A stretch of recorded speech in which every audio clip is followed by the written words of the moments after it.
Hello, gorgeous, and welcome to the Midlife Realignment.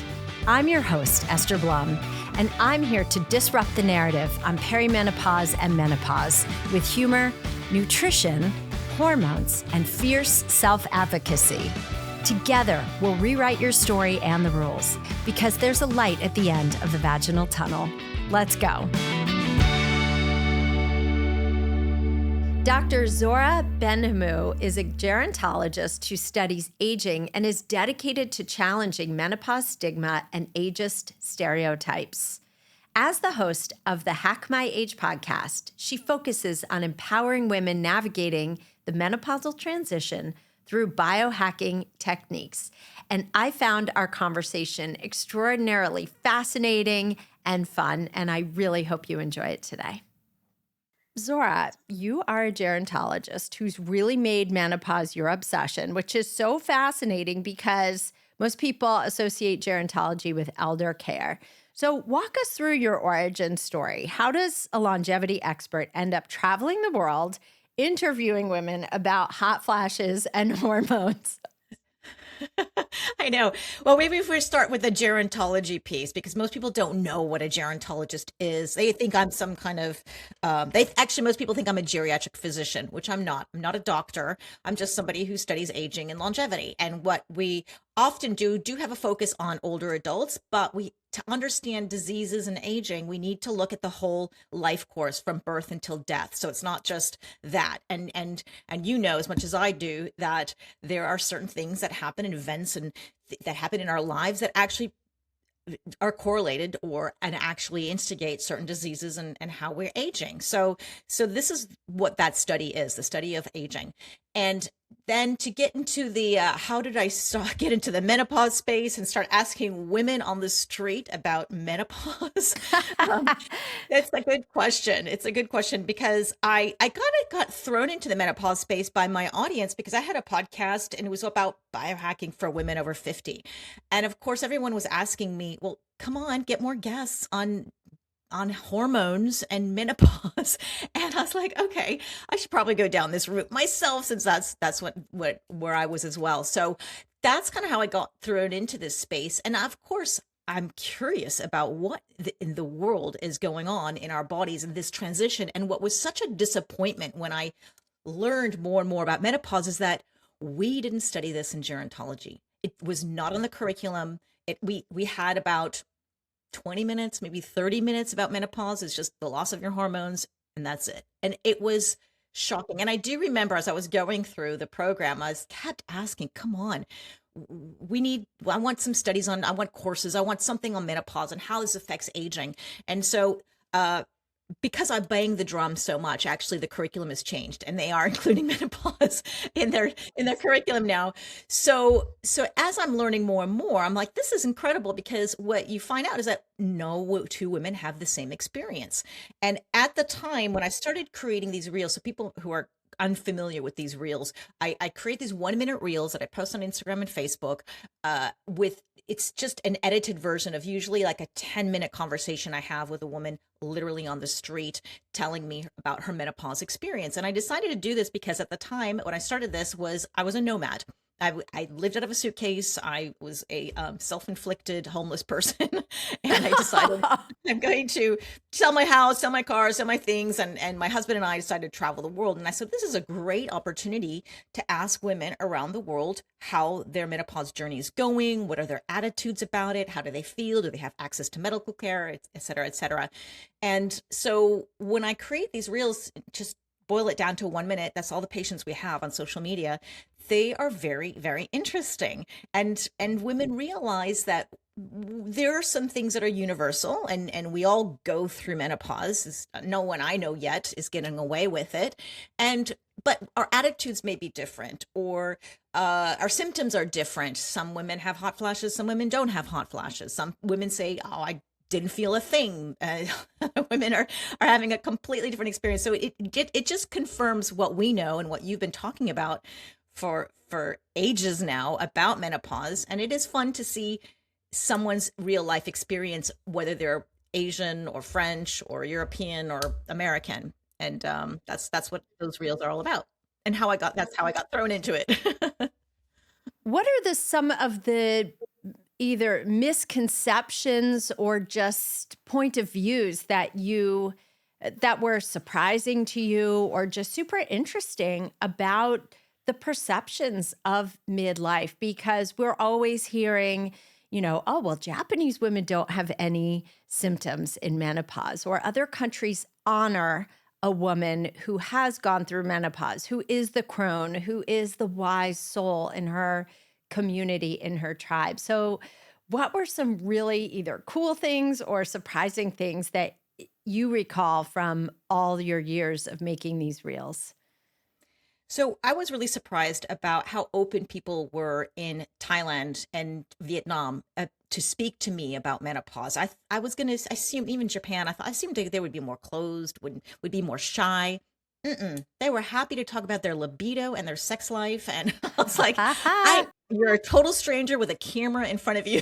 Like, honestly, that really surprised me. And it was so wonderful to have that. It was refreshing because I get nervous sometimes asking people about their libido. I feel like this may be a little too, it's invasive enough to talk about menopause with many women do not want to talk about it. So you don't see the rejection. I've interviewed over 250 women, but I've talked to hundreds more who just said, no, I'm not going to talk to a stranger about menopause, but I will speak to you not on the camera. So there are many things. So the things that surprised me most, it surprised me also, the research shows, and the wording around a language also shows that women in menopause or going through this transition are more revered in Asian countries, where we would have words like konenki in Japanese. That means like a change of life. It's a transition. The best one is Thai. Wai Tong means the golden age. And I'm like, this is amazing. Like, wonderful. That being said, women, it sounds more glamorous than it is. Women still do not want to be called in menopause or white tongue. They're like, you take all the white tongue you want. I just don't want this. You can white tongue us up your ass, lady. Yeah. Yeah,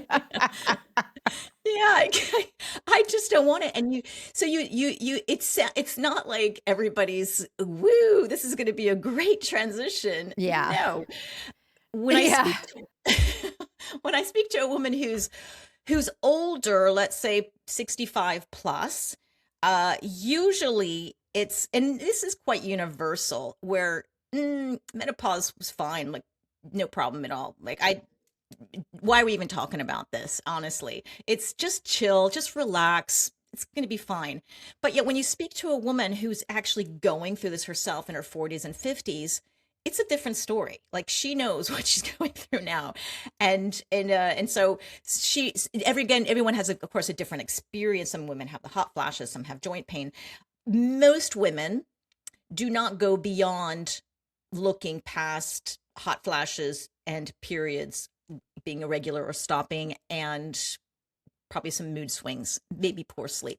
That's about it. The moment you ask her, do you have joint pain? Do you have itchy skin? Do you have all these other things that we know are associated with menopause? No. Oh yes, actually, by the way, I do have joint pain, or I do have these issues that could be a symptom of the musculoskeletal syndrome of menopause, or GSM, genitourinary syndrome of menopause. So they don't GSM, like, they don't understand these words, these numbers, most women that I'm interviewing. So I think they're really unaware, and that's quite universal as well. In your bubble, in my bubble, like, what everyone knows about menopause, like, we don't shut up about menopause. There's too much menopause information. Oh, but from never, no such thing. Definitely no. not. Well, yeah, and that's the thing too. You always hear, from, or not always, but often you'll hear, if you interview, women are interviewing their mothers, their grandmothers, and they're like, oh no, it wasn't a big deal. But they're not, they said, or they'll say, oh, I'm not having any symptoms. But then when you ask about the joint pain, the brain fog, the low libido, the vaginal dryness, then they're like, oh no, I do have all of those things. So there is a gap in just connecting all the dots. And a lot of women and our mothers and grandmothers sure did have symptoms, but there wasn't perhaps the space to talk about it. Some providers knew about it, some didn't. A lot didn't. And there certainly were no Facebook forums at the time, and there wasn't social media on Google. So women just may have internalized it. We've had guests on the podcast whose mothers have committed suicide or grandmothers committed suicide, right? Because they were in such severe depression or anxiety. So, I think I'd rather have too much information than not enough, because awareness is so, so, so important of these symptoms. I've interviewed people side by side, a husband and wife or a mother and daughter. And when these women who are in their 70s, mostly 80s, they said, no, I didn't do menopause, or I didn't do menopause. Yes, you did, sister. You just didn't realize it. And yet I have the husband next to her shaking his head, saying, nope, I remember when you went through this. Or the daughter saying, Mom, you were really difficult at that time. And it's changed now. But I have the confirmation of other family members next to them saying either you forgot or you don't want to open up this conversation. Yes. Right after I gave my TED talk, 2 men came up to me, no women, 2 men. The first one was an attorney, and he was like, I wish I heard this earlier, because my wife and I got divorced when she was in menopause. He was like, she lost her mind. I didn't know who she was anymore, and our whole marriage imploded. Then another man came up to me and he said, I'm so glad I have this information, because my wife is in the middle of this now, and now this puts everything in perspective and gives me context around it. So yes, the men are really impacted by this, of course, and our children, but our employers, our own selves are too. I mean, we're all deeply impacted. The socioeconomic, the relational piece of it is massive. Yeah. Yeah. Absolutely Speaking massive. of socioeconomic differences as well, I can be in the same country and speak to a woman who's selling fruit on the street and speaking to a woman who's in a fancy mall, and you'll have 2 totally different experiences as well. The ones who are in the shopping mall have more education, they're aware, they may even know something about hormone therapy, they go to a doctor, they may speak about it. Whereas the one on the street is like, I've got bigger fish to fry. No, I don't see a doctor. I don't want to, or I can't, or I have no money, or whatever. And it's a very, very different story, even if it's in the same country and the same culture. Yes. What do you feel like is the biggest menopause myth that you would love to eradicate? If you could absolutely tackle one huge myth, what would it be? Oh God, I've got so many. You could list them all if you want. You don't have to stick to one. But But two of the bigger ones. The one from my seeing that it is very frustrating when I interview people all around the world, and it's a suck it up, buttercup attitude. Like it's no, we're gonna suffer, and that's it. And you just chill out. It's gonna be fine. They're completely aware of what's happening under the hood. And sadly, I have to spend time with the translator, if I have one, next to me, and saying, and honey, I'm sorry, this is not true. You do not need to suffer. And there's a different way if you want. So that, to me, it's been so universal that it is very frustrating when you and I know, and people who are listening know, that there are options. We can suffer if you want, and there is a badge of honor that goes with that. When I see the women saying, "Oof, I'm tough," or "She's a tough cookie," or "She's strong," and yet she's falling apart, and it's her health is really taking a hit. But so there's that I would love to disrupt. And if you want to be the hero, like, go for it. That's your body, your life. That's fine. But I would love to change the story for the women who are younger, who are so afraid of going through menopause. And I really believe that menopause is an opportunity. It's an upgrade. It's a chance to protect our future self if we want to. And again, it's a choice. yeah, so yeah, normalizing suffering, not okay. I always say it's not a badge of honor. But yes, what else? All right, you have a list. Like, what are some of the biggest myths that you would like to really destroy and uncreate and reprogram societally and reprogram in the educational space? Okay. So the other one I see a lot is, oh, I'm too young for menopause, or I'm only 45, or I'm only 40. And I ask, well, there's a thing called perimenopause, and many of them are not aware of that. And so I think, if I wish I knew more about perimenopause when I was going through perimenopause, but I want to disrupt that myth that it's for old women, or it's for after 50, or it's very ageist. And unfortunately, all have some ageism, or ageist tendencies in ourselves. There's plenty of research that shows that there's less ageism in certain Asian countries than it is in the West. We all idolize youth, and this has been since the beginning of time. Everybody wants to find that fountain of youth, but having this fear of menopause and having this I'm too young for this, it's got to change. And that's why I think menopause needs a rebrand. I think menopause can be the best years of our lives, and it's such a great opportunity. We have to harness this power. No one talks about all the great things that happen with menopause. I constantly tell my husband, I love menopause. This is like amazing. Like, this is really, really crazy how I'm changing and transforming. And it is that it, like in Chinese and Japanese, a sort of change of life that can be, if you want, the most powerful years of your life. So, what do you love about? Let's bring those to light, because I agree, those conversations don't happen enough. And so, I want to hear from you. Like, what is your glow? What has your glow up been like, or what have you noticed personally, professionally, spiritually has come of So age for you? So when I joke with my husband, I love menopause, it's usually because I feel empowered. I feel like I'm not a people pleaser anymore, or I'm really kind of done with that. And that's what I think is part of our menopause superpower. You just don't have time. Like, you realize there are other things that are more important in life. You don't sweat the little things anymore. This is my own personal experience, because obviously I don't have tinnitus. It's driving me crazy. I don't have.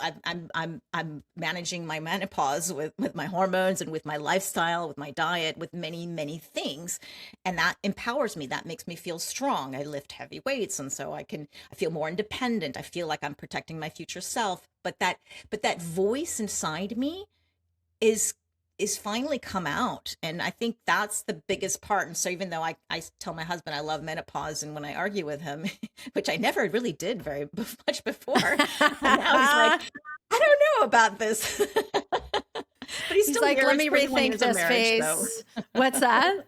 We're 31 years married, and he's still here, so he's kind of seen it all.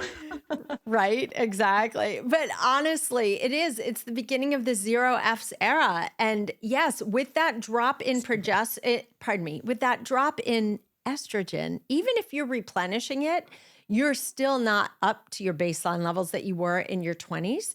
And with that comes the loss of filter. And you're just like, fuck this. I'm not sitting here taking this. I don't have time.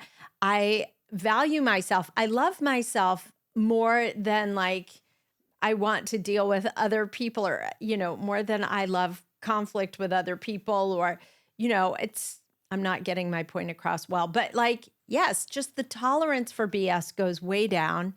And it's, for me, I notice energetically too. And I had this is a sidebar for a minute, but I was out to dinner with 4 entrepreneurial women. We all have our own businesses. One had a retail clothing line and is writing a book. One has a mobile sauna company. One is a strength coach. One consults for Lululemon. And all of us were just at this dinner saying, we are all done with the hustle. We're done with like the crazy launches and the crazy, just grinding and working so hard and earning good money. But we're all like, we can actually earn slightly less money or the same money without any of the grind and be so much more centered and at peace. Because the best thing I also feel with menopause is the complete discernment of who and what you give your energy to. And that to me, I can tell my nervous system knows right away. Like I meditate every morning.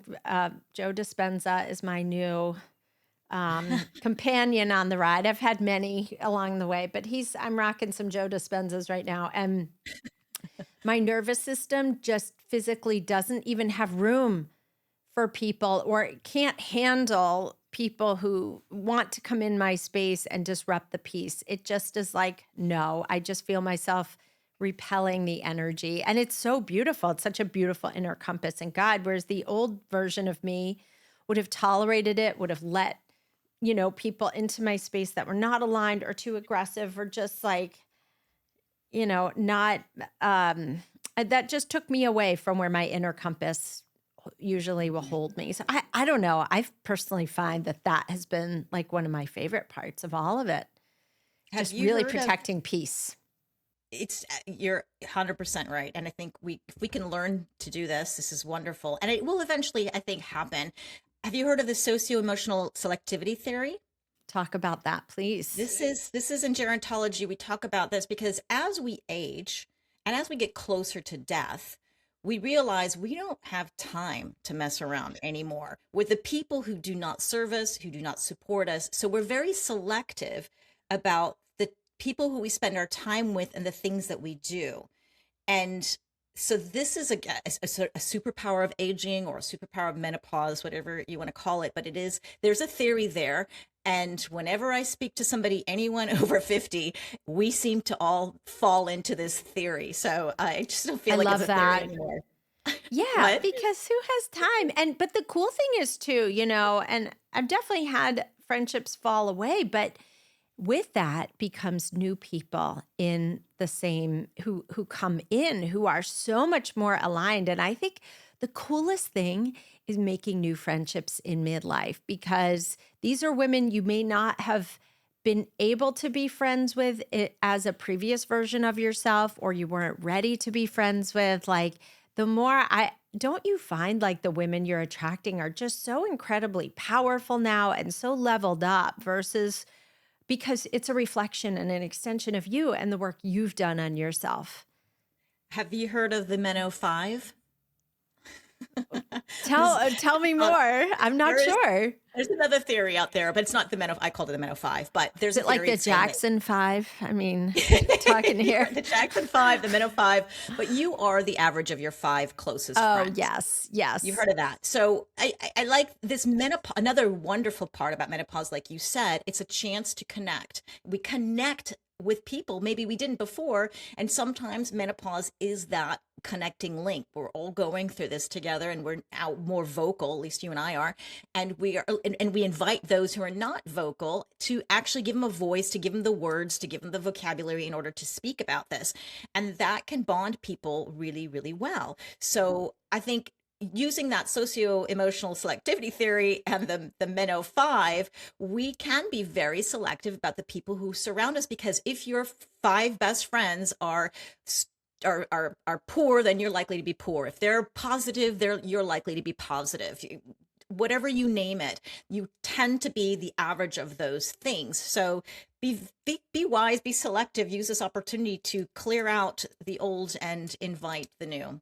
Yes, and attract people who are going to grow you and support you and see this incredible potential in you and be your mirror, but also lovingly call you out on your BS when you're not, when you're settling, or, just when you need, we all sometimes need those sisters to be like, why are you allowing your time and mental real estate to go to this project when you don't even want to do it? Sometimes we just need a good friend to call us out, and you're like, oh my God, you're right. Thank you. Or sometimes we need friends to say, some of my friends and I really mother each other, and we're like, do you need permission to let this go? Some of us are like, yes, because we've most of high performing women have also been people pleasers at some point in their lives. And sometimes we need just to clear out those old error messages, and we need permission to let things go.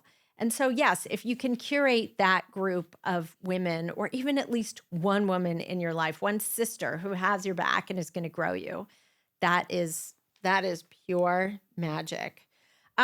Because you are so amazing with biohacking and really building bones, I do want to, Brian, I'm going to need you to edit this part out. Chop this right up, baby.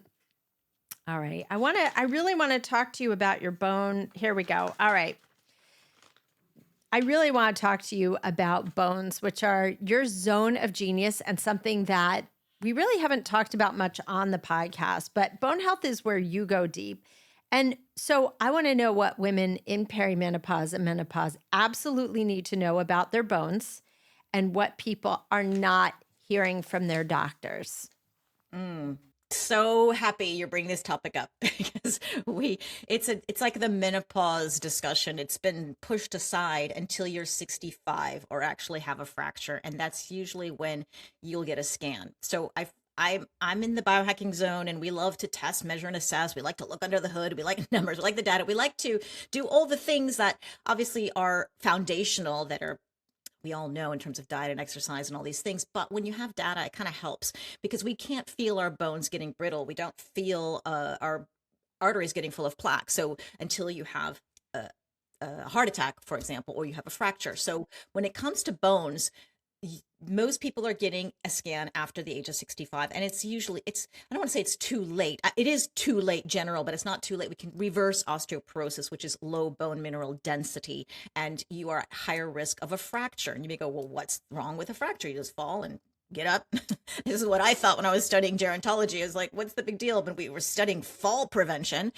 The problem is that if you have a hip fracture over the age of 65, the quality of life usually goes down. It's very hard to recover from that. And there's statistics flying around that are scary, they are scary. They're true, but I'm going to put them into context. It's between 20 and 30% of the people who have a hip fracture over the age of 65 will die within a year. And that is a horror number. Now, those people usually have other comorbidities. They have maybe prediabetes, they have other issues, they're unhealthy, maybe they get an infection in a hospital. So these are not people who are building muscle and working on their health like you and me. So we need to put this a little bit into perspective. That being said, it doesn't mean we just ignore our bones. We need to obviously still look at our bones and get some kind of a scan. And there's a lot of problems with getting a scan as well that I want to bring up, because most of us will hear this podcast and you'll go and get a DEXA scan, a DEXA. That's the one that's most prevalent. That's what people do. And that's great. Get something. However, there are a lot of errors. It's over 70% of the fragility fractures that happen in people who have not been diagnosed with osteoporosis.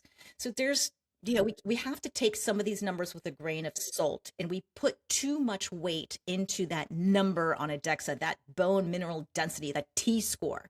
And so there are a couple things around this. So if you've got a bad T score, meaning you're in osteopenia or osteoporosis, I understand that fear because I had osteopenia, and I was panicking. If I'm in my 50s with osteopenia, what in the world am I going to do when I'm in my 70s? Like, I know what's going to happen. So there's a fear there.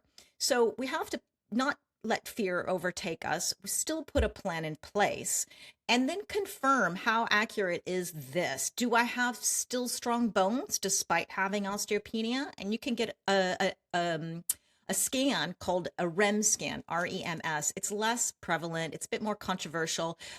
I'm convinced that it's accurate enough, and it can help alleviate some of the people who are, I don't want to say misdiagnosed, but who may have osteopenia or osteoporosis, but yet still have strong bones, because a DEXA scan doesn't look at the quality of the bone. It just looks at the density, how many minerals are packed into that bone, but it doesn't look at the microarchitecture. It doesn't look at the strength. It doesn't look at all these things that are also really, really important. Now, that doesn't mean that if you get a good bone density and everything's fine, they're strong, just keep living your life. I would still focus on building muscle, working on the exercises we need to do, getting the right nutrition in. I mean, your bones are on a trajectory, and this trajectory is is declining, but it doesn't have to. And that's the beauty about bone. It's constantly remodeling itself, and we can grow bone. We can move from a yellow osteopenia on the graph up into a green or a red zone with severe osteoporosis and move it to a yellow or even a green. It is possible, but you have to do the work. Okay, couple questions. So are REMS scans covered by insurance? How would somebody find one? Usually they aren't. In the US and in the UK, you can find them quite easily if you Google it, a REMS scan, and you can find one. There's a company called Screen My Bones, and I think they have like a locator or something. And it's about the same price. So in the US, I think a DEXA scan is around $100 more or less, and probably a little bit more. But a REMS is usually that cost too. Okay. So it's not like you're going to pay a whole lot more for this, but it gives you more information. It gives you a bit more data to work with. And usually the kind of clinics that would have a REM scan, which is an ultrasound, and if anybody's nervous about radiation and DEXA as well, don't have to worry about that with the REMS. And it also it's 2 minutes. I mean, DEXA is very fast too, but it's very quick. But usually the kind of clinics that have this are in functional medicine doctors. And so what they do is they don't say, oh, okay, you've got osteopenia, osteoporosis, take some calcium and go for a walk or just do exercise. And this is what happens all the time, and it's just not enough if you want to build bone or not have a fracture. So a functional medicine doctor would tend to go, oh, okay, let's check your vitamins and minerals, and let's see if you're deficient somewhere, and we're going to try to plug those holes, and I'll show you exactly the right exercises to do under your condition. Like, they take a bit more care of you, and rather than moving you out the door. So I believe that even if you do pay more for a REM scan, you're probably going to get a lot more information back than you would from a clinic that has just a DEXA. Yeah, so it's like having a mammogram and an ultrasound. This is like the ultrasound portion of the DEXA. Of the bone scans, yes. Bone scan. Hey, gorgeous. Real talk for a second. If midlife belly fat has moved in and absolutely refuses to leave no matter what you do, I need you to hear this. Eating less is not the answer. It never was. The reason that belly fat is sticking around is because your hormones are changing and your cortisol is likely through the roof, and your body is desperately underfueled in all the wrong places. I built my Macro Reset program specifically for women like you whose bodies have changed and whose nutrition needs to catch up. It's personalized, it's science-backed, and it actually worked. Head to estherblum.com/macros. The link is in the show notes. Your belly will thank you. Now, back to the show. All right, I would love for you to share then how you did reverse your osteopenia and how women can even reverse or reduce their osteoporosis, because this to me is gold. And I mean, so many women are struggling with this, and we lose the most amount of bone in the shortest period of time, the last 2 years of perimenopause. So please share all your wisdom. That's a really good point you mentioned, because that's why I would say it's an opportunity. Menopause is an opportunity, and it's an upgrade, and it's a chance to not fall into that yellow or that red, or even reverse it up to the green. And so this is really, really important. If you don't realize that the loss of your estrogen has a lot to do with those bones becoming more brittle, well, then I would certainly have that conversation with your doctor if you have any of the risk factors in terms of anybody in your family who's had a fracture, anybody in your family who's had osteoporosis. This can be covered by insurance in terms of getting at least a DEXA covered, because your mom had osteoporosis, or your dad had a fracture, whatever that is. So you can get insurance to pay for some of those. But realizing that estrogen plays a huge role in bone remodeling. Our bones are in this beautiful dance up until perimenopause, where we're building bone and breaking it down at the same time. However, we're building bone quite a bit up until the age, most people say 30, but in reality, girls stop building bone in their late teens, early 20s if you're lucky, and boys about their 20s. So even though we always say, oh, reach peak bone mass by 30, yeah, but it actually is a little bit earlier. So that's in the bank. Encourage your kids, your grandkids, whoever, to please go and build as much bone as they can, because if they have a great starting point, that trajectory, if it's going downhill, they got a lot more bone to be able to lose. Whereas if your bank account is low because you were dieting and you were not eating enough or overtraining, all these things we did when we were in our 20s. It was me. Yes. And don't forget the smoking. And don't forget birth control pills too have a dramatic effect on bones, and not in a positive way. Yeah. Yeah. So it's blocking your estrogen needs to be there to be able to keep building bone and to stop bone loss as well. So usually when you get to the age of 65, the game is like, oh, most doctors are saying, well, let's just stop this bone loss and give you medication. Well, why would we do that when we can actually build it back? And estrogen is one of those therapies. Estrogen is FDA approved as a prevention of osteoporosis. So why not? Okay, so that you got to look at the hormone piece, but that's not the only piece. And there's studies that have been done. I don't know if you've heard of the Liftmore trials. This is a woman, Dr. Belinda Beck, who did these amazing study on exercise, and usually it's impact and some strength, in order to build bone. And one of the things that she had to include in her study were people who were not on HRT, because she knew that that had such a big impact on building bone. She just wanted to see how much of an impact can exercise have on bone.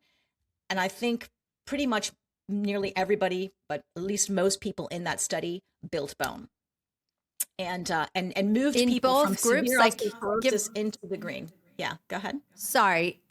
Both groups built bone with or without hormones. Like, can you give a little more detail on the study design or what the outcomes were?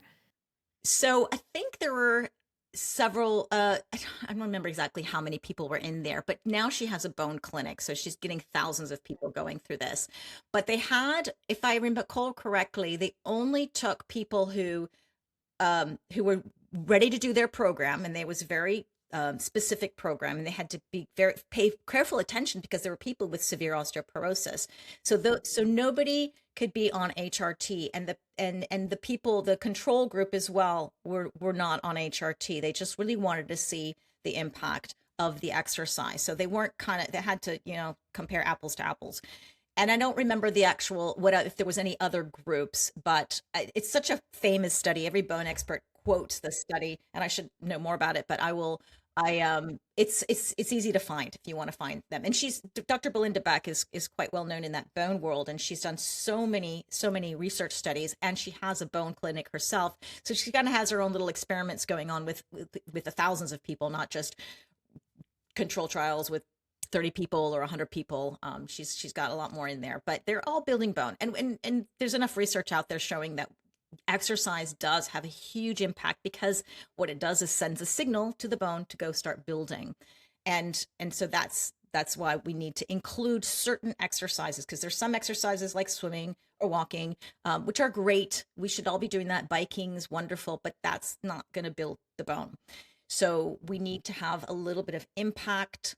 And that means, it doesn't mean you have to jump off of a 12-inch box. 8 inches, an 8-inch step, which is 20 centimeters, is like a normal step in your home. You can just jump off of that, assuming you have you're able to, because some people with severe osteoporosis maybe shouldn't start there. They can do things like heel drops. This is where you need to get the guidance, because you don't want to get a fracture for sure trying to build your bones.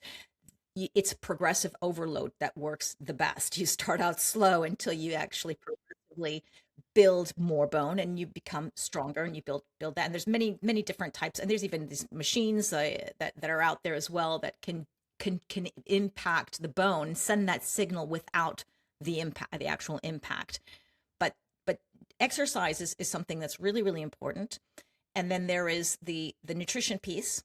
And this means, well, bones can't build if you don't give it the protein and the nutrients and the vegetables and all the things that it really needs.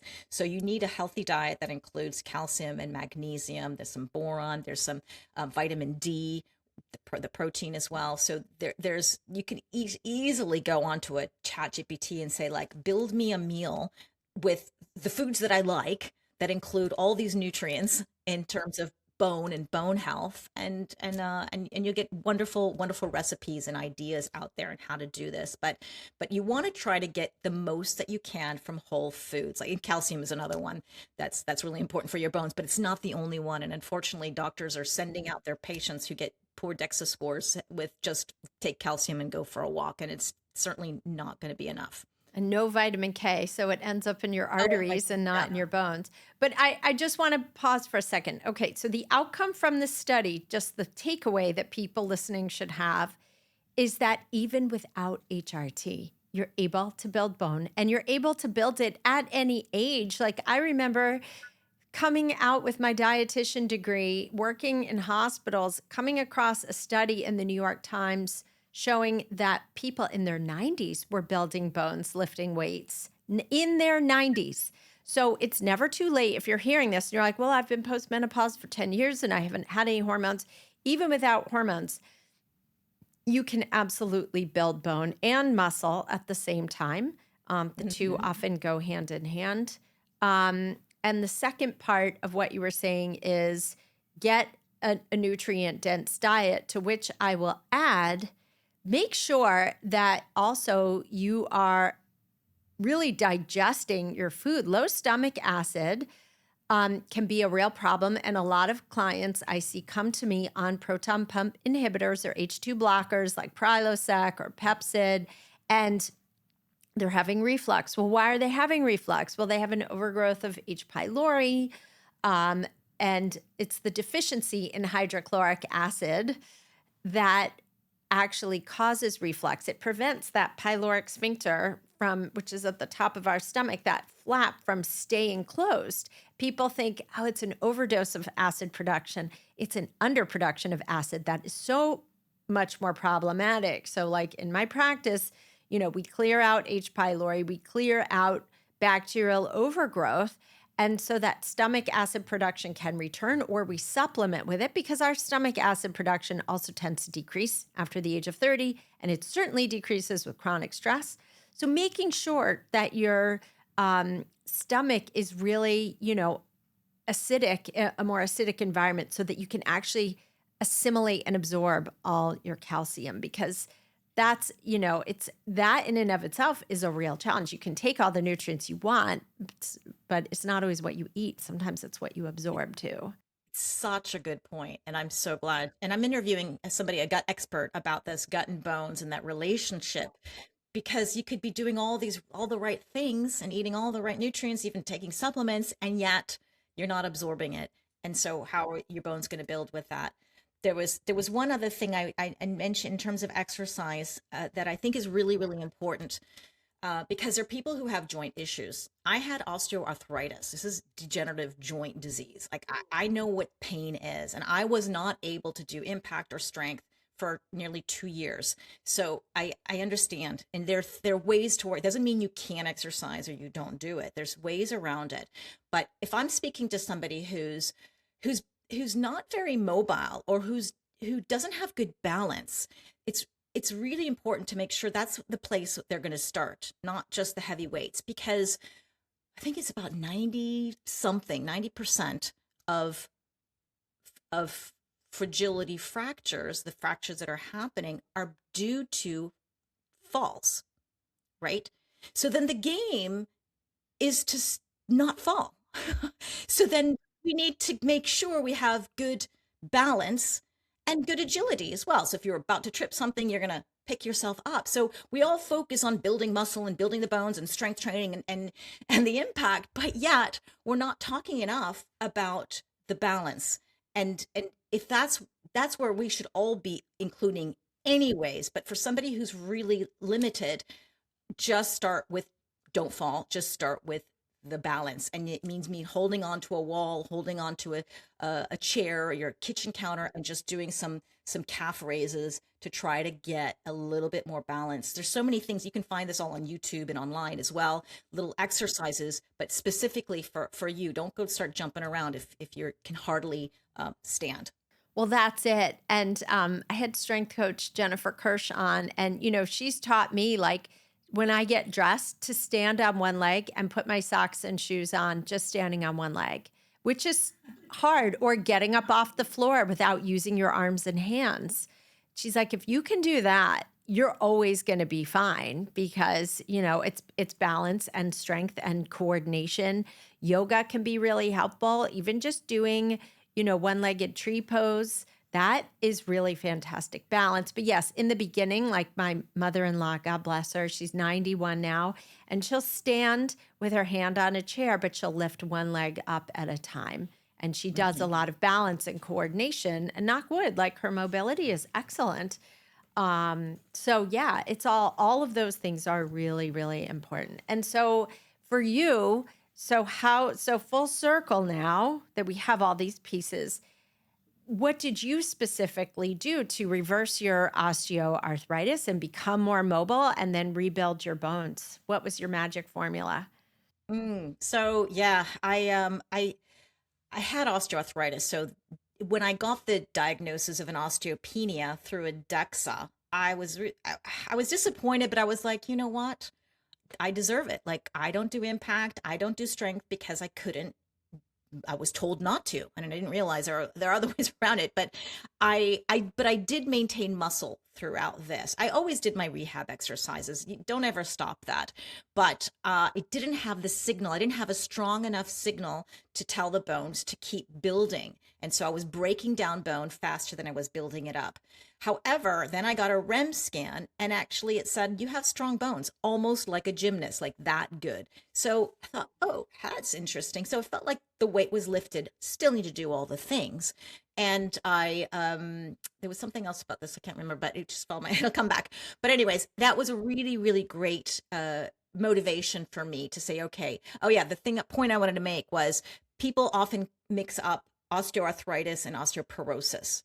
Two totally different things. I had osteoarthritis. I had really shitty joints, like no more cartilage, all gone, lots of pain, couldn't open my legs, no range of motion, couldn't get on a bike, couldn't got to a point where I couldn't even walk. So that's different. And you can have osteoarthritis and strong bones. Oftentimes they do go hand in hand, but in my case, that wasn't the case. So that meant, okay, eventually I had 2 hip surgeries, and I said, well, I get back when I'm able to, I'm going to do all the things that I need to do to build strong bones. And so what I did, progressive overload, because you just get an operation, you don't go straight right away. And then I started to lift heavier weights, again, progressively, starting off with no weights and then a baby weight, and then progress to that. And then one thing that maybe people need to know is that you may go, well, running, I run. There's impact there. And that may be okay, sort of specific case, but there's some research out there showing that in order to improve at least your hip, the femur, that bone that we have the neck, that's usually what they're looking at. In order to build more bone there, we need 4 times ground reaction force. That means 4 times our body weight pressing onto the ground. And this is why overweight people tend to have better bones than people who are skinny, right? It's just it's a constant weight bearing load. Yeah. Not that they can't have osteoporosis. It does happen, but they tend to have less than somebody who's lean and small, in a small frame, to be honest, because you have less bone to lose just because you were born small. But how did you work through the inflammation and the pain if you were putting stress on your joints that were already in pain, and as you said, you could barely walk? How did it progress for you? From before How the were you surgeries? able to? Yeah. Was it the surgeries that were corrective and enabled you to move, or? Oh yeah. But it's very progressive. So 2 years prior, you feel like, oh, it's clicking, it's kind of painful. I can't open all the range of motion. You've got maybe, some 25% that you can't get. And then it gets to 30, then 40, then 50. Then suddenly your legs actually have to be straight in front of you. You can't cross your legs. You can't move one to get into a bike or anything like that. It's very progressive. And this is over the course of 2 years. So you can do some things. I just didn't do the impact and I didn't lift things that were very heavy. I would still lift, but then it progressively got less and less, lighter and lighter and lighter. It was progressive underload, so it's just the reverse. That being said, I was using these blood flow restriction bands, which a lot of physical trainers may know of, or if you're in the bodybuilding world, they know of. And what they do is they partially restrict the blood flow into the limbs, either the arms or the legs, and this activates growth hormone. So it's really great to preserve muscle mass, because I knew that if I get a surgery, I better damn well have as much muscle on my body as I possibly can if I want to recover quickly. So that was part of my plan, is just keep the muscle. And so it was progressive. So you can, instead of doing 20 squats, you can do 10. And then instead of 10, you can do 5. And then you could do some of them, but just very carefully and only go down a certain height. So it is just very progressive until the point you think, okay, my quality of life is absolute garbage. And the risks versus the benefits, the benefits that far outweigh the risks of getting surgery than not doing surgery, is just to have no life. So I am completely empathetic to people who live with chronic pain, and I understand that pain. That being said, there's always something. If you work with a personal trainer, and I know it's a luxury, but you can do things perhaps online, or get a trainer once in a while to show you how to do exercises within your range of motion without pain. You do that, because that a lot of people who have osteoarthritis can avoid surgery completely. Like, it's just through building muscle, through finding the range of motion that they can, and they'll be perfectly fine. Not everybody's doomed for surgery, but yeah, work within your limitations, and then you will see a lot of people do feel much better with the exercises for their osteoarthritis. Okay, this is, you feel osteoarthritis, you don't feel osteoporosis.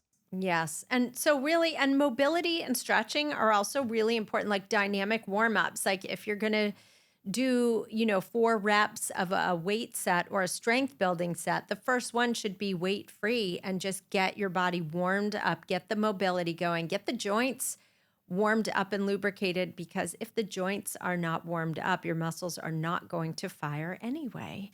Mm-hmm. So that's also, it's really incredible that what you have done and how you have rebuilt your body in midlife, and now enjoy, if people will go to your Instagram channel and follow you and see you're very lean and fit and strong and muscular and pain-free. She's back, baby. She's back, bitches. I've been to hell and back. Yeah, exactly. She wrote it, Dawn, and it all came back full circle. Can I actually maybe round up? So just to give you a synopsis on how I moved from osteopenia to the green normal bone density. So getting the exercises in, we'd already talked about that. Getting the nutrition piece, we talked about that. Getting the gut, because that doesn't help if you don't get the gut sorted. And when we're talking about the nutrition piece, we're also talking about alcohol. Please drop the alcohol if you have fragile bones. That is not going to help you build. So. And the Diet Coke, sadly. Yeah. Or medications also. If your medications may be breaking down bone, so you want to review your medications with your doctor. Make sure if there's something else that you can take instead, great. Hormones. Estrogen is bone protective, period. Helps build backbone. It stops the bone from breaking down. It also is wonderful for the joints, right? It's like, helps with the synovial fluid. So anyone who's got joint pain, and this is not osteoporosis, this is the osteoarthritis piece, but that's also really, really important. And the other things are also the other 2 levers that I think are really, really important that we miss the mark on. If you're doing all those things and we're still not hitting the mark, look at your stress and your sleep. Right? These are 2 really important factors that do help with the bone. If you're not getting enough sleep, or if the quality of sleep is poor, that's when growth hormone happens, right? Mostly when you're asleep. So give the body the time it needs in order to build the bone. So get to sleep, and of course manage the stress, because all those stress hormones are not doing nothing for your bones. They break them down, and they don't allow your body to build them up. So that's a whole other conversation, but those are other important pieces we tend to forget. And I'm going to just add to that and also say testosterone and progesterone also play a vital role with bone density too. We overlook it, and testosterone really gets left out of the hormone conversation 2 out of 3 times. And we're working on it. I'm working on it behind the scenes in Washington, people, but testosterone approval needs to be FDA approved for women. It just does. And we will see that.